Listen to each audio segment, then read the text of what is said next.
अरे सुनीता, तुम्हारे घर से तो आज बड़ी प्यारी प्यारी खुशबू आ रही है। लगता है निशा बहू ने बहुत अच्छा खाना बनाया है। कभी हमें भी तो बुलाओ दावत पर। सुनीता अपनी बहू की तारीफ सुनकर खुश हो ही रही होती है कि तभी सामने बैठी रेखा तुरंत बात काटते हुए बोल पड़ती है। अरे सविता बहन, तुम गलत समझ रही हो। खाना निशा ने नहीं, सुनीता बना रही होगी, क्योंकि इसकी ही बहू तो सुबह 10 बजे से पहले उठती ही नहीं। परसों ही देखा था मैंने, सुनीता उसे आवाज लगाकर उठा रही थी। अरे सुनीता, क्या सच में? लेकिन रेखा भाभी, सच बताऊं तो आपकी बात सुनकर भी यकीन नहीं हो रहा। वैसे तो लोग कहते हैं कि लव मैरिज वाली बहुएं ऐसी ही होती है, मगर निशा को देखकर तो ऐसा लगता ही नहीं। वो तो हर वक्त कुछ न कुछ काम करती हुई नजर आती है। हाँ, उसका रहन सहन थोड़ा अलग जरूर है। अरे तो मैं झूठ क्यों बोलूंगी भला? सब मेरी बहू जैसी थोड़ी होती है। मेरी बहू तो सुबह सबसे पहले उठती है, पूरा घर साफ करती है, नहाकर मंदिर में पूजा पाठ करती है और फिर किचन में जाती है। सच कहूँ तो उसके आने से मेरे घर में रौनक आ गई है, खुशियाँ आ गई है। हाँ, तो ये तो बहुत ही अच्छी बात है रेखा, लेकिन मेरी बहू भी कम नहीं है। और सबसे बड़ी बात, मेरा बेटा बहुत खुश है। उसने अपनी पसंद से शादी की है।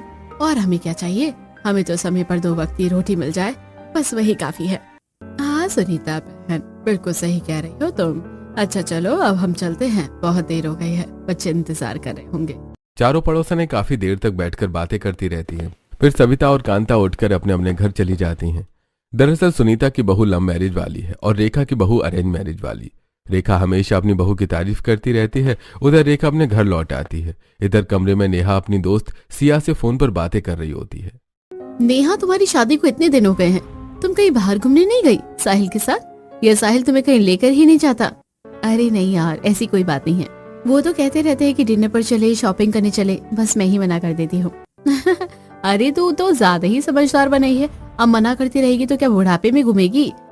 अच्छा एक काम कर, आज ना हम दोनों अपने अपने पतियों के साथ रेस्टोरेंट में मिलते हैं। साहिल को बोलकर वहीं आ जाना, मैं लोकेशन भेज दूंगी।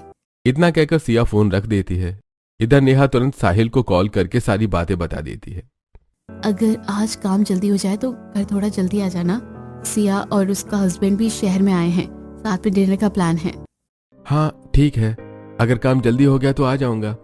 साहिल हल्के से फोन रख देता है। इधर नेहा जल्दी जल्दी डिनर बनाती है और फिर एक प्यारी सी साड़ी पहनकर तैयार हो जाती है।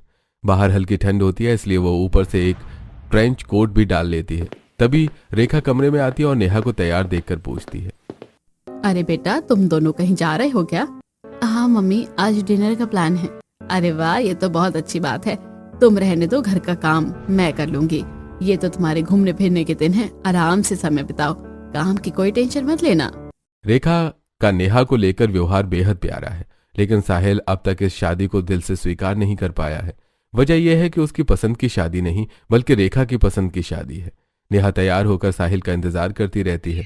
शाम से देखते देखते रात के 10 बज जाते हैं। थकान और इंतजार के बीच नेहा को पलंग पर बैठे बैठे झपकी आने लगती है।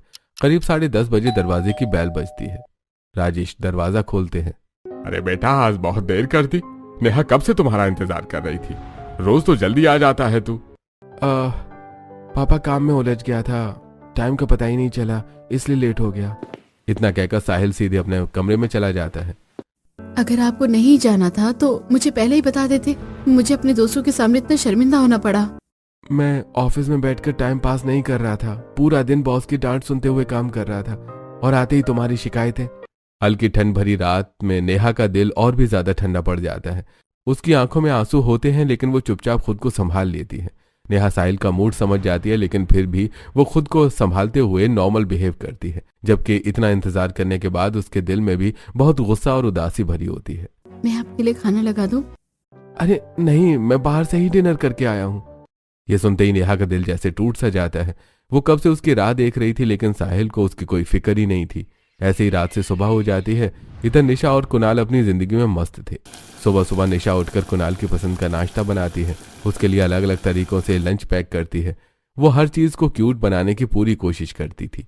निशा किचन से कॉफी और ब्रेड लेकर कुणाल के कमरे में आती है। गुड मॉर्निंग पतिदेव, ये लीजिए आपका ब्रेकफास्ट। आज आप थोड़े लेट उठे हैं, इसलिए मैं यहीं लेकर आ गई। निशा ने ब्रेड को दिल के शेप में काट रखा था। अरे निशा, ये क्या है? ये तुम्हारा दिल है या मेरा? अब किसी का भी समझ लीजिए, बातें मत बनाइए, जल्दी से नाश्ता कीजिए। मैंने आपके लिए लंच पैक कर दिया है, आपकी फेवरेट मटर पनीर और मेथी के पराठे। अरे वो सब तो ठीक है, लेकिन मेरी टाई ठीक से सेट नहीं हो रही है, पहले इसे सेट कर दो। निशा कुणाल की टाई ठीक करने के लिए उसके गले में हाथ डालती है। तभी कुणाल अचानक उसे खींचकर प्यार से गले लगा लेता है। अरे अब लेट नहीं हो रहा क्या? छोड़िए मुझे, वरना ऑफिस में बॉस की डांट सुननी पड़ेगी। यार तुम्हें छोड़कर जाने का मन ही नहीं करता। ऐसा मन करता है कि दिन भर तुम्हें आंखों के सामने बिठाकर निहारता रहूं। बस बस बातें मत बनाइए, जल्दी चलिए वरना लेट हो जाएगा। हर रोज की तरह निशा कुणाल को उसका लंच बॉक्स देती है और दरवाजे तक छोड़ने आती है। जैसे वो बाहर उसे सी ऑफ करके लौटती है, अंदर से नरेश की आवाज आती है। अरे भाई सुनीता, निशा, कहाँ गए तुम सब लोग? मुझे भी चाय पानी दे दो। बहू तो आपके कमरे में ही चाय लेकर गई थी, लेकिन आप तब योग कर रहे थे। रुकिए, मैं अभी आपके लिए गर्मा गर्म लेकर आती हूँ। अभी अभी वो कुणाल को बाहर तक छोड़ने गई है। सुनीता हॉल में बैठे नरेश को चाय देती है। तभी नरेश कहता है, अरे भाई वैसे सुनीता, एक काम तो बहुत अच्छा हुआ कि हमने कुणाल की बात मान ली और उसकी पसंद से शादी कर दी। कम से कम हमारे बच्चे तो खुश हैं। हाँ हाँ बिल्कुल सही कह रहे हो, वरना लोग अरेंज मैरिज में सारी जिंदगी समझौते करते रह जाते हैं। ऐसी दोनों पति पत्नी बैठकर चाय पीते हुए बातें करते हैं। उधर निशा भी घर के सारे काम निपटाकर खाली वक्त में कुणाल को अपनी क्लिक की हुई प्यारी प्यारी तस्वीरें भेजती रहती है। इन दोनों की जिंदगी बहुत अच्छे से चल रही थी। उधर नेहा की जिंदगी उसी बोरिंग रूटीन में ढल चुकी थी। रोज सुबह उठना, खाना बनाना, घर संभालना और फिर चुपचाप सो जाना। आज मोहल्ले में सविता के घर एक छोटा सा कीर्तन रखा गया था, जिसमें सारी औरतें जाती हैं। वहां से लौटते समय रेखा कांता से कहती है, कांता तेरी बहू तो वाकई ही बहुत अच्छी है। सच कहूँ तो तूने मुझे भी बहुत अच्छा रिश्ता बता दिया। अरेंज मैरिज वाली बहुएं बहुत संस्कारी होती है। तेरी बहू ने तो पूरे कीर्तन में सिर पर पल्ला, जोर से हंसी भी नहीं, यहाँ तक कि नाचते हुए भी घूंघट नहीं हटाया। हाँ भाभी, आप सही कह रही हो। मैंने भी आज तक अपनी नेहा बिटिया का पूरा चेहरा ढंग से नहीं देखा। और वो लव मैरिज वाली बहुएं, सुनीता की बहू को ही देख लो, रात को भी जोर जोर से हंसती रहती है। कुणाल के साथ बालकनी में 2-2 बजे तक खड़ी रहती है। पता नहीं लोगों को नींद भी आती है या नहीं। मेरी बहू तो मेरे सामने साहिल के पास बैठती तक नहीं। रेखा बिना किसी के मौके के भी अपनी बहू की तारीफ और निशा की बुराई कर देती है। उसके मन में ये बात घर कर गई थी कि लव मैरिज वाली बहू हमेशा गलत और अरेंज मैरिज वाली बहू ही सबसे अच्छी होती है। ऐसे ही दिन बीतते जाते हैं। एक दिन नेहा बालकनी में कपड़े सुखा रही थी। हल्की ठंड की हवा चल रही होती है। तभी सामने वाली छत पर निशा भी कपड़े लेने जाती है। दोनों के घर के आमने सामने हैं। नेहा को देखते ही निशा मुस्कुराकर बोलती है, भाभी नमस्ते, कैसी हैं आप? अरे तुम नेहा हो ना? मम्मी बता रही थी कि तुम्हारी शादी हमारी शादी से कुछ दिन पहले ही हुई थी। हाँ, हमारी शादी 1 हफ्ता पहले ही हुई थी। अच्छा, तो फिर तुम भैया के साथ कहीं बाहर घूमने नहीं गई? मैंने तो उन्हें बाहर जाते देखा भी नहीं। लगता है ज्यादा ही बिजी रहते हैं। नहीं, ऐसा कुछ नहीं है, बस ऑफिस जाते हैं और फिर आकर थक जाते हैं। अच्छा, तो संडे अपना ही तो होता है ना, क्यों ना इस संडे प्लान बनाए? पता है यहाँ पास में एक नया रेस्टोरेंट खुला है कपल्स थीम पर। तो मुझे अपना नंबर दो, मैं तुम्हें लोकेशन भेज दूंगी। संडे को वही मिलते हैं। इस तरह दोनों का नंबर एक्सचेंज हो जाता है और देखते ही देखते संडे आ जाता है। संडे की सुबह निशा जल्दी उठ जाती है। आज उसे कुणाल के साथ पूरा दिन बाहर घूमना है। वो उसकी फेवरेट कॉफी बनाकर देती है और उसके पास बैठकर प्यार से बोलती है, आज आपके क्या प्लान है पतिदेव? अरे आज का मेरा पूरा दिन आपकी सेवा में हाजिर है मेरी प्यारी पत्नी जी। कुणाल की बातें सुनकर निशा जोर से हंस पड़ती है। अच्छा तो फिर सुनो, आज हम पहले पार्लर चलेंगे। मुझे हेयर कट और फेशियल करवाना है, उसके बाद शॉपिंग, फिर डिनर और फिर घर। As you wish my dear wife. आपका ये दूध हर समय आपकी सेवा में हाजिर रहेगा। चलो ज्यादा मक्खन मत लगाओ, जल्दी तैयार हो जाओ। और हाँ, कल से जिम ज्वाइन करनी है तुम्हें। हेल्दी खाना खिलाने की जिम्मेदारी मेरी है। देखो तो जरा कैसे मोटे होते जा रहे हो। दोनों हंसते हुए ढेर सारी बातें करते हैं। फिर पहले पार्लर, उसके बाद शॉपिंग जाते हैं। मॉल में निशा एक प्यारी सी साड़ी ट्राई करती है। कुणाल देखो ना, ये साड़ी कितनी प्यारी लग रही है। हाँ, ये कलर तुम पर बहुत जच रहा है, बिना सोचे इसे पैक करा लो। निशा जैसे ही प्राइस टैग देखती है अचानक शांत हो जाती है। साड़ी काफी महंगी होती है। कुणाल उसके चेहरे के भाव समझ जाता है और चुपचाप जाकर वही साड़ी पैक करा देता है। अरे नहीं, मैं कुछ और ट्राई कर लूं। ये साड़ी मुझे इतनी अच्छी नहीं लग रही है, इसका कलर थोड़ा फीका है। अरे हाँ, तो अच्छा लगे वो ले लो। निशा थोड़े कम दाम वाले कपड़े खरीद लेती है, लेकिन कुणाल ने उसके लिए वो महंगी साड़ी ले ही ली होती है। उसके बाद दोनों डिनर करते हैं और घर लौट आते हैं। घर आकर निशा अपनी शॉपिंग मम्मी पापा को दिखाती है। बेटा, सारे कपड़े बहुत अच्छे लग रहे हैं। अरे मम्मी, सिर्फ मेरे लिए थोड़ी है, ये प्यारी सी साड़ी आपके लिए और पापा के लिए ये वाला कुर्ता। देखिए कुणाल का भी ऐसा है, आप दोनों ट्रेनिंग करना, बहुत अच्छे लगोगे। निशा सिर्फ अपने लिए नहीं बल्कि सबके लिए शॉपिंग करती है। उसकी यही आदत कुणाल को सबसे ज्यादा पसंद है। कमरे में जाते ही कुणाल वो साड़ी निशा को दे देता है। कुणाल, तुमने ये साड़ी खरीद ली, ये बहुत महंगी थी और उसके बाद भी तुमने मुझे इतने कपड़े दिला दिए। अरे बाबू, मैं कमाता ही तुम्हारे लिए हूँ। अगर तुम्हारे शौक पूरे नहीं कर पाऊंगा तो मेरे पैसों का क्या फायदा। इस तरह निशा और कुणाल का संडे बहुत खूबसूरती से गुजरता है। लेकिन इधर नेहा हर बार की तरह इंतजार करती ही रह जाती है। दिन ऐसे ही बीतते रहते हैं। एक दिन नेहा साहिल से धीरे से कहती है, देखो ना, मेरी सारी साड़ियाँ पुरानी हो गई हैं। आज तो आपका ऑफिस से ऑफ है, चलो ना शॉपिंग करने चलते हैं। ऑफ तो है लेकिन मुझे काम करना है। एक प्रोजेक्ट मिला है। तुम ऐसा करो, मेरा कार्ड ले जाओ और मम्मी के साथ शॉपिंग कराओ। पर मैं सोच रही थी कि बाहर डिनर भी कर लेंगे। देखो ना, शादी के बाद हम कहीं भी नहीं गए हैं। बाहर का खाना बहुत अनहेल्दी होता है, तुम घर पर ही कुछ अच्छा बना लो। नेहा उत्साहित होकर पूछती है, अच्छा बताइए ना, आपके लिए क्या बनाऊं? मेरे लिए तुम मलाई कोफ्ता, कढ़ाई पनीर और हाँ, साथ में लच्छा पराठे बना दो। ये पहला मौका था जब साहिल ने अपनी पसंद खुद नेहा को बताई। नेहा इतनी खुश हो जाती है जैसे उसे कोई खजाना मिल गया हो। वो बड़े प्यार से खाना बनाती है, सजाकर प्लेट में परोसती है। साहिल खाना खाता है और कैसा बना है खाना? नमक ठीक है ना? ठीक है, अच्छा बना है। इतने प्यार से बनाया गया खाना और इतना ठंडा रिस्पॉन्स, नेहा का दिल टूट जाता है। शादी को 2-3 महीने हो चुके थे लेकिन आज तक नेहा ने साहिल के मुंह से कोई प्यार भरा शब्द नहीं सुना था। और फिर फरवरी का महीना आ जाता है, वैलेंटाइंस वीक शुरू हो जाता है। निशा इस वीक के लिए बेहद एक्साइटेड होती है। एक्साइटेड नेहा भी होती है लेकिन उसके लिए सब कुछ साहिल पर डिपेंड करता है। कुछ दिन ऐसे ही बीत जाते हैं। एक सुबह कुणाल थोड़ा जल्दी उठता है और खुद से मुस्कुरा कर कहता है, अरे आज तो 7 फरवरी है, यानी रोज डे। जल्दी से मैडम के लिए गुलाब ऑर्डर कर देता हूँ, उसके बाद सो जाऊंगा। इतना सोचकर कुणाल अपने मोबाइल से निशा के लिए रोज डे का स्पेशल सरप्राइज ऑर्डर कर देता है और फिर चैन से वापस सो जाता है। उधर निशा सुबह जल्दी उठ जाती है, सबके लिए नाश्ता बनाती है और कुणाल को जगाने जाती है। उठ जाओ यार, कितना लेट हो रहा है, कब उठोगे? कुणाल आंखें मलता हुआ उठता है और फ्रेश होने चला जाता है। इधर निशा मन ही मन में सोचती है, मैं तो सोच रही थी कि रोज डे पर ये मुझे सरप्राइज देगा, लेकिन इसे तो कुछ भी याद नहीं है। निशा अभी यही सोच रही होती है कि तभी डोरबेल बजती है। वो जाकर दरवाजा खोलती है। सामने डिलीवरी बॉय होता है जो एक खूबसूरत सा पैकेट देकर चला जाता है। निशा जल्दी से कमरे में जाकर पैकेट खोलती है। Wow, it's so beautiful, thank you, you are the best husband in the world. वो खुशी खुशी कुणाल की तरफ देखती है। और मेरे सामने ऐसे नाटक कर रहे थे जैसे आपको याद ही नहीं है। मैं भी सोचूं 6 साल के रिलेशनशिप के बाद कोई इतना इम्पोर्टेंट डे कैसे भूल सकता है। अरे जब तुम्हें सब पता है तो बेकार की बातें क्यों सोचती हो। इस तरह निशा और कुणाल प्यार से रोज डे मनाते हैं। उधर नेहा ने भी साहिल के लिए एक छोटा सा सरप्राइज प्लान किया होता है। वो एक गुलाब साहिल के तकिए के पास, दूसरा उसकी घड़ी के पास और तीसरा उसके टिफिन बॉक्स के ऊपर रख देती है। लेकिन साहिल तीनों गुलाबों को पूरी तरह नजरअंदाज कर देता है। वो सिर्फ टिफिन उठाता है और गुलाब वहीं छोड़कर चला जाता है। ये सब देखकर नेहा का दिल बुरी तरह से टूट जाता है। आज पहली बार रेखा भी ये सब नोटिस कर लेती है। वो राजेश से कहती है, बेचारी दिन भर कितना काम करती है, सर्दी गर्मी कुछ नहीं देखती, और ये साहिल है, इसकी फीलिंग्स की कोई कदर ही नहीं। अरे तुम बेकार की टेंशन मत लो, साहिल को एडजस्ट करने में थोड़ा टाइम लगेगा। अभी 2-3 महीने हुई हो तो अभी 2-3 महीने ही तो हुए हैं उनकी शादी को, सब ठीक हो जाएगा। ऐसे ही रोज डे बीत जाता है। अब 8 फरवरी को प्रपोज डे आता है। आज कुणाल को जल्दी ऑफिस जाना होता है तो वो रोज की तरह जल्दी निकल जाता है। निशा घर का सारा काम निपटाने के बाद अपने कमरे में बैठकर खुद से सोचती है, क्यों ना आज मैं ही इसे सरप्राइज हूँ, देखना कितना खुश होगा। निशा पूरे कमरे को फूलों से सजा देती है। सारी लाइट्स ऑफ करके चारों तरफ कैंडल्स जला देती है। पूरा कमरा एकदम रोमांटिक वाइब देने लगता है। शाम को जैसी कुणाल की एंट्री होती है, निशा खूबसूरत सी ड्रेस पहनकर उसके सामने आती है। घुटनों के बल बैठकर एक डायमंड रिंग निकालती है। क्या तुम सारी जिंदगी मेरे साथ रहोगे? कुणाल खुशी से झूम उठता है। वो दोनों हाथों से निशा को उठा लेता है। अरे ऑफ कोर्स माय लव, मैं इस जन्म और अगले 7 जन्म तक सिर्फ तुम्हारा ही रहूंगा। इस तरह दोनों का प्रपोज डे बेहद खूबसूरत तरीके से सेलिब्रेट होता है। उधर नेहा ने भी अपने हिसाब से कुछ तैयारियां की थी।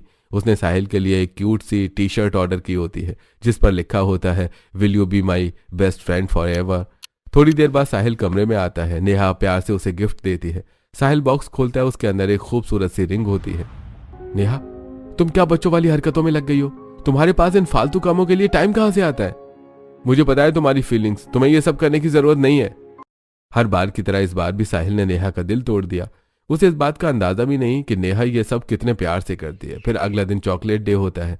नेहा फिर भी हिम्मत नहीं हारती। उसने साहिल के लिए ढेर सारी चॉकलेट्स ऑर्डर कर रखी होती हैं। सुबह जैसे ही साहिल उठता है उसे अपने फोन के पास एक चॉकलेट रखी हुई मिलती है।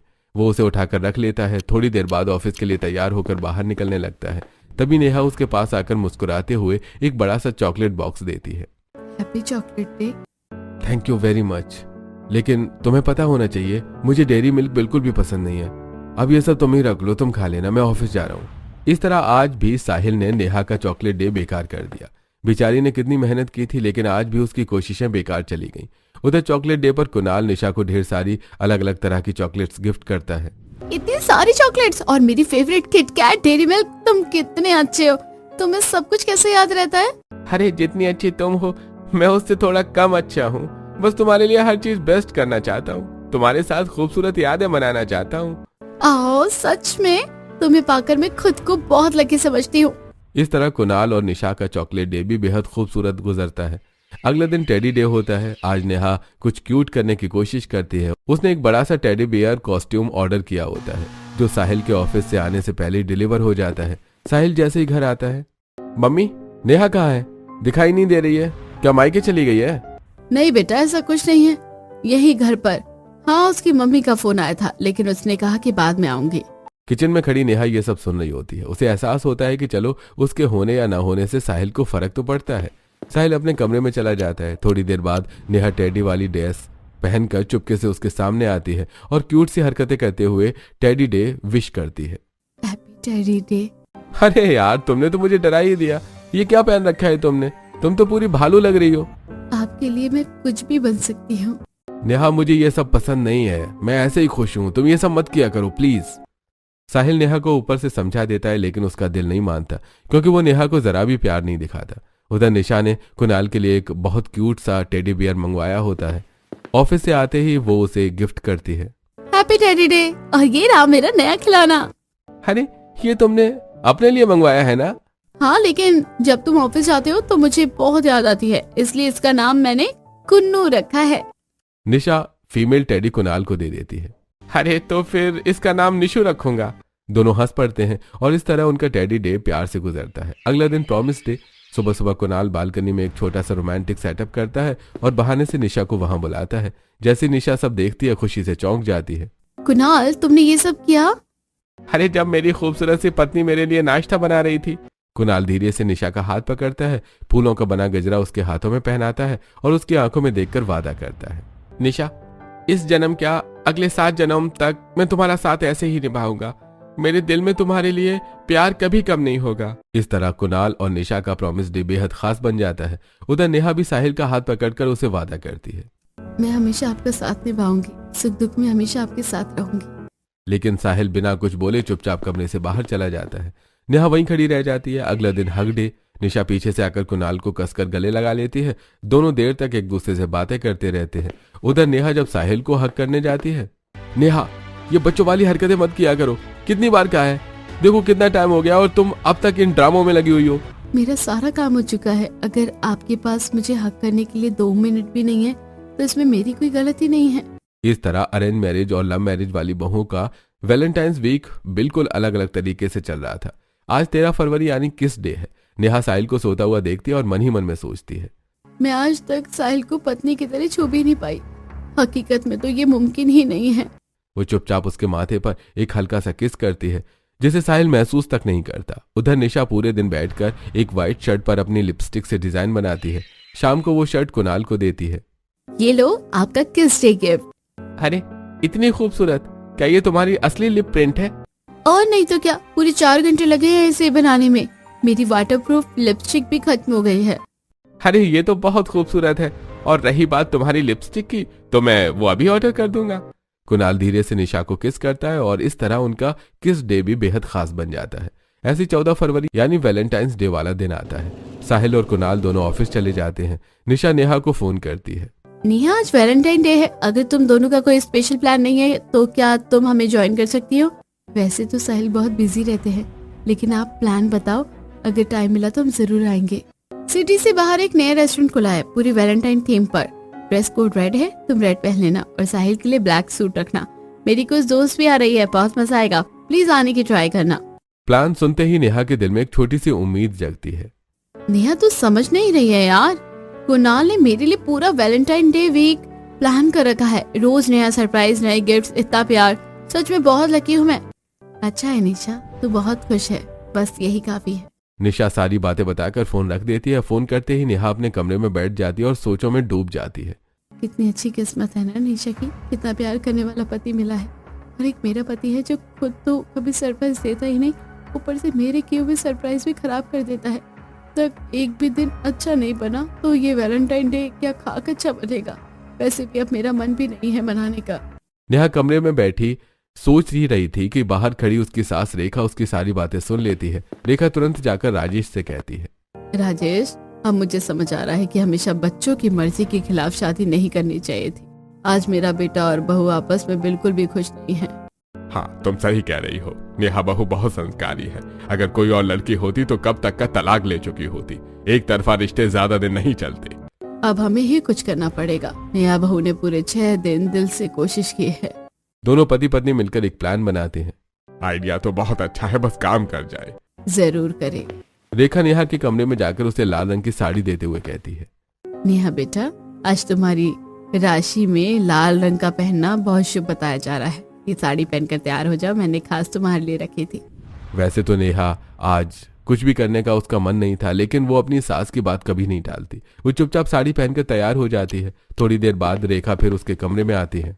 बेटा, मैं और तेरे पापा बाहर जा रहे हैं तेरे ताऊजी से मिलने। शाम को देर तक लौटेंगे, हमारे लिए खाना मत बनाना। ये कहकर रेखा और राजेश घर से निकल जाते हैं। थोड़ी देर बाद ऑफिस से साहिल भी लौट आता है। आज बड़ा थक गया हूँ यार। तभी उसका फोन बजता है। साहिल बेटा, हम शहर के बाहर खड़े हैं। एक बाइक वाले ने तुम्हारे पापा को साइड मार दी है, उन्हें चोट लग गई है, तुम जल्दी आ जाओ। मम्मी आप लोकेशन भेजो, मैं अभी आता हूँ। क्या हुआ? अरे मम्मी पापा का एक्सीडेंट हो गया है, जल्दी नीचे आओ, हमें जाना होगा। नेहा और साहिल तुरंत लोकेशन पर पहुंच जाते हैं। साहिल रेखा को फोन करके कहता है, मम्मी हम यहीं खड़े हैं, आप दोनों दिख नहीं रहे। बेटा, इस रेस्टोरेंट के अंदर आ जाओ। दोनों जैसे रेस्टोरेंट में पहुंचते हैं, पूरा माहौल देखकर हैरान रह जाते हैं। पूरा रेस्टोरेंट वैलेंटाइन थीम से सजा होता है। बेटा, वो सामने 7 नंबर की टेबल दिख रही है ना, वहीं बैठो, हमने तुम्हारे लिए बुक करवाई है। तभी राजेश फोन लेकर कहते हैं, अरे साहिल बेटा, अब तक जो हुआ उसे भूल जाओ। आज से अपनी जिंदगी की नई शुरुआत करो। हमने तुमसे जबरदस्ती शादी करवाई, यह हमारी बहुत बड़ी गलती थी, लेकिन अब तुम्हारी शादी हो चुकी है, इसे पूरे दिल से निभाओ। आज का वैलेंटाइन डे तुम्हारी जिंदगी में खुशियां लेकर आए। पापा की बातें सुनकर साहिल बहुत शर्मिंदा हो जाता है। मैं अपनी नाराजगी में इतना खो गया कि मैंने कभी नेहा की फीलिंग्स नहीं समझी। उसने हर पल मेरा साथ देने की कोशिश की। क्या कहा मम्मी पापा ने? कहाँ खो गए आप? कुछ नहीं, बस वो हमें सरप्राइज देना चाहते थे। मेरा तो दिल ही बैठ गया था।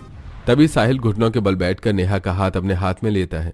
नेहा मुझे माफ कर दो, मैंने कभी तुम्हारी कदर नहीं की। तुमने इस रिश्ते को पूरे दिल से निभाया। क्या हम आज से नई शुरुआत कर सकते हैं? Will you be my Valentine? Yes, मैं इसी पल का इंतजार कर रही